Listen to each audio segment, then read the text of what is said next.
Mortal Kombat dirilis pada tahun 1992, merupakan permainan video bergenre pertarungan yang dibuat oleh Ed Boon dan John Tobias. Game fighting yang cukup kontroversial dikarenakan kebrutalan dan aksi sadis dari laga masing-masing para karakternya ini mempunyai storyline yang lumayan kompleks dan bisa dibilang cukup panjang. Game Mortal Kombat sendiri tercatat telah 2 kali diadaptasi dalam bentuk film seri. Seri pertama yang tayang pada 1995 merajai box office di masanya dan sukses meraih pendapatan sebanyak 173 juta dolar Amerika Serikat. Sementara seri keduanya yang berjudul Mortal Kombat Annihilation pada tahun 1997 juga sempat menempati posisi box office meski tak sesukses seri pertamanya. Cerita berfokus pada turnamen mematikan yang diadakan di sebuah pulau di Earthrealm oleh seorang combatants, yaitu sebutan petarung Mortal Kombat legendaris yang bernama Shang Tsung yang berasal dari Outworld, yaitu sebutan untuk sebuah dunia di luar Earthrealm. Shang Tsung adalah tokoh antagonis yang dengan kecurangannya berusaha mengatur agar semua combatants dari Earthrealm dikalahkan. Dan jika Outworld berhasil menang sebanyak 10 kali berturut-turut, maka Outworld dapat memasuki dan menjajah Earthrealm serta menghabisi seluruh umat manusia. Meskipun sangat kuat dan begitu berpengaruh, namun Shang Tsung ternyata hanyalah bawahan dari seorang emperor dari Outworld bernama Shao Kahn. Pada turnamen yang pertama di tahun 1992, diceritakan bahwa Shang Tsung mengutus Goro yang merupakan makhluk raksasa menyeramkan dengan 4 lengan, keturunan ras Shokan dan setengah naga. Alhasil dengan kekuatan Goro dan dengan campur tangan Shang Tsung, setiap combatants yang bertarung di turnamen itu selalu dikalahkan selama 500 tahun berturut-turut. Melihat kejanggalan itu, pihak Earthrealm yang telah 9 kali dikalahkan oleh pihak Outworld tidak tinggal diam dan menghadirkan para combatants baru di turnamen tersebut dengan harapan agar Goro bisa dikalahkan. Pada tahun 2021, film Mortal Kombat kembali akan digarap oleh rumah produksi besar New Line Cinema serta didistribusikan oleh Warner Bros. Pictures. Film ini juga digarap oleh tim produksi berpengalaman, salah satunya James Wan selaku produser yang juga terlibat dalam film horor Insidious tahun 2013 dan The Conjuring 2016, dan tak ketinggalan David Callahan yang terlibat dalam pembuatan naskah film The Expendables 2010-2014, Godzilla 2014, dan Ant-Man 2015. Dilansir dari akun Twitter resminya, Mortal Kombat dipastikan akan tayang di bioskop mulai 16 April 2021. Bagi kalian penggemar film bergenre aksi dan penggemar game fighting, pastinya nggak boleh ketinggalan untuk menyaksikan film ini ya sob, karena dipastikan film ini akan menyajikan adegan pertarungan sengit antara para combatants dari Earthrealm maupun Outworld, masing-masing dengan kemampuan uniknya, bahkan hingga darah berceceran yang menjadi ciri khas dari Mortal Kombat. Karena banyaknya adegan yang sadis, film ini bahkan diberi rating untuk penonton 17 tahun ke atas. Bagi kalian yang baru mengikuti Mortal Kombat, berikut admin akan mengenalkan beberapa karakter ikonik Mortal Kombat agar nantinya kalian dapat mengikuti alur cerita film. Lanjut sob. Raiden digambarkan sebagai demigod atau setengah dewa. Raiden memiliki kekuatan petir yang sangat mengerikan dan disebut sebagai Thunder God atau dewa petir. Selain pengendalian petir, Raiden juga dapat melakukan teleportasi dan terbang. Bahkan beberapa berpendapat bahwa Raiden memiliki kemampuan untuk membuat dirinya terus hidup atau abadi. Sering ditampilkan sebagai pria paruh baya dengan baju biru putih dengan mata yang berwarna biru menyala dan banyak petir yang menyelimuti tubuhnya. Raiden ternyata tidak memiliki wujud yang pasti. Bisa dibilang, Raiden merupakan sosok yang tak punya rupa. Maklum saja karena dirinya merupakan seorang dewa di dunia Mortal Kombat. Dia menjadi sosok penting dalam Mortal Kombat karena perannya sebagai mentor utama Liu Kang dan Kung Lao dalam usaha untuk mengalahkan Shao Kahn. Raiden sendiri adalah salah satu dewa terkuat dan menduduki tahta setelah kekalahan Shinnok, yaitu mantan Elder God yang dibuang oleh Elder God lain karena sifat dan kepribadian yang jahat. Di Liu Kang. Jika ada yang pantas disebut sebagai karakter utama protagonis dalam Mortal Kombat, mungkin Liu Kang adalah sosok yang paling pantas menyandangnya. Meskipun hanya manusia biasa, namun Liu Kang yang terbukti sukses melampaui pelatihnya yaitu Bo Raicho, si pemilik tendangan sepeda ini mampu membuat dirinya menjadi juara turnamen Mortal Kombat berkali-kali dengan berbekal skill bela diri tingkat tinggi yang dilengkapi kelincahan serta ketahanan tubuhnya.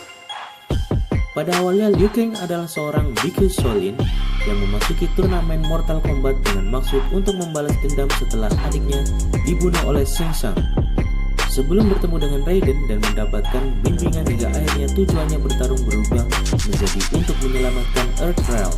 Liu Kang merupakan karakter yang didesain semakin kuat dari seri ke seri. Dia bahkan berhasil menguasai energi yin dan yang-nya. Dia bisa mengeluarkan ledakan penghancur dengan kekuatan elemen apinya, tapi juga bisa melakukan penyembuhan dengan elemen apinya. Dalam versi lain, Liu Kang juga berhasil menguasai kekuatan kegelapan sehingga membuat dirinya menjadi salah satu karakter yang sulit untuk dikalahkan. Johnny Cage adalah seorang seniman bela diri dan aktor yang memasuki turnamen Mortal Kombat hanya untuk membuktikan bahwa dia tidak bergantung pada efek khusus dalam filmnya. Dan dia adalah satu-satunya karakter dalam permainan yang tidak berbagi sejarah masa lalu dengan karakter lain. Sebagai aktor film action, tidak heran jika combatants yang terinspirasi dari bintang film action top Jean-Claude Van Damme ini menguasai berbagai bela diri dari karate hingga Sorin Ryu. Dapat dikatakan Cage memiliki kekuatan tarung yang sangat mumpuni. Tendangan maupun pukulan yang dilayangkan Cage dapat memberikan damage yang besar kepada lawan. Bahkan Goro yang sudah menjadi juara selama 500 tahun dapat dikalahkan dengan pukulan split ke bagian kemaluannya. Dia ditipu untuk memasuki turnamen oleh penyihir Shang Tsung yang dibuat percaya itu akan membuktikan bahwa keahliannya nyata dan meningkatkan pemasarannya. Namun setelah tiba di turnamen, dia mempelajari kebenaran dari Dewa Petir Raiden dan menyelaraskan dirinya dengan para combatants Earthrealm.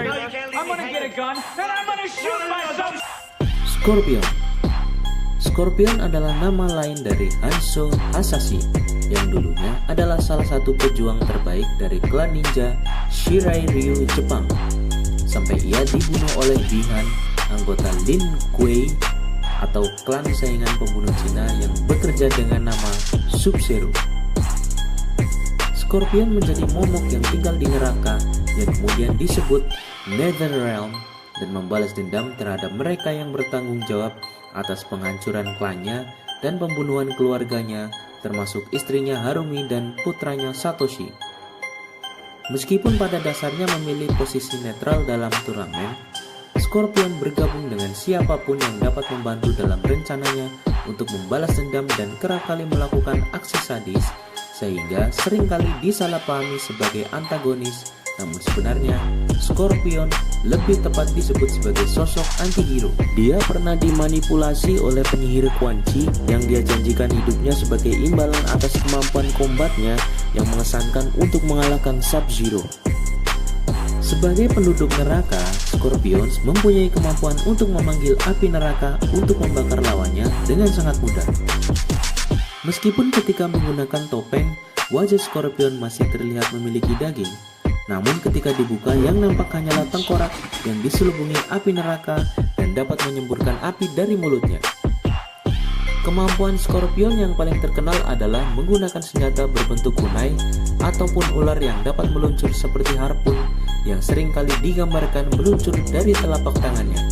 Kunai tersebut sangat mematikan karena tidak hanya dapat menembus musuh, tapi juga dapat menariknya langsung ke arahnya dan menghabisinya dengan pukulan mematikan dengan teriakan ciri khasnya. Sub-Zero merupakan dua karakter yang berbeda namun masih memiliki hubungan keluarga, yaitu Bi-Han dan Kuai Liang yang merupakan karakter yang menggunakan nama Sub-Zero. Pada awalnya nama Sub-Zero digunakan oleh Bi-Han, kakak kandung Kuai Liang, sebagai pembunuh yang tidak kenal ampun. Mereka berdua merupakan putra dari ayah keturunan ras Cryomancer dan ibu manusia keturunan Cina Amerika. Ayahnya yang merupakan agen rahasia klan Lin Kuei di Amerika membawa kedua putranya menuju ke Cina dan dilatih sebagai pembunuh Lin Kuei. Setelah menggunakan nama Sub-Zero, Bi-Han mengikuti turnamen Mortal Kombat pertama dan membunuh Scorpion sebagai lawan bertarungnya. Inilah yang merupakan awal dari pertarungan abadi di antara mereka berdua hingga melewati siklus hidup dan mati dan dibangkitkan kembali secara berulang dalam seri-seri Mortal Kombat. Nama Sub-Zero memiliki arti di bawah nol. Nama unik tersebut datang dari kekuatan sang tokoh untuk menciptakan dan mengendalikan elemen es sesuka hati. Kekuatan es Sub-Zero datang dari ras Cryomancer, ras asli dari Edenia. Mereka dapat memanipulasi partikel dan kelembapan udara dan mengubahnya jadi es. Pada film Mortal Kombat yang akan dirilis tahun 2021, Indonesia patut berbangga nih sob, karena salah satu aktor laga kenamaan Joe Taslim berhasil mendapatkan peran sebagai Sub-Zero. Hal yang patut ditunggu dari Sub-Zero versi Joe Taslim ini adalah upgrade dari kemampuan pengendalian elemen es yang dalam trailernya bahkan dapat memberikan peluru yang sudah dilesakkan dari senjata api. Selain itu, scene di mana pertarungan abadi antara dua pembunuh terlatih dari franchise Mortal Kombat ini, yaitu Sub-Zero dan Scorpion, merupakan sesuatu yang tidak boleh dilewatkan oleh para penggemar film aksi. Itulah penjelasan alur cerita dan karakter ikonik dari Mortal Kombat. Menurut kalian, siapa pemenang turnamen kali ini? Tinggalkan komen kalian, like jika suka, dislike kalau nggak suka, dan salam Saga.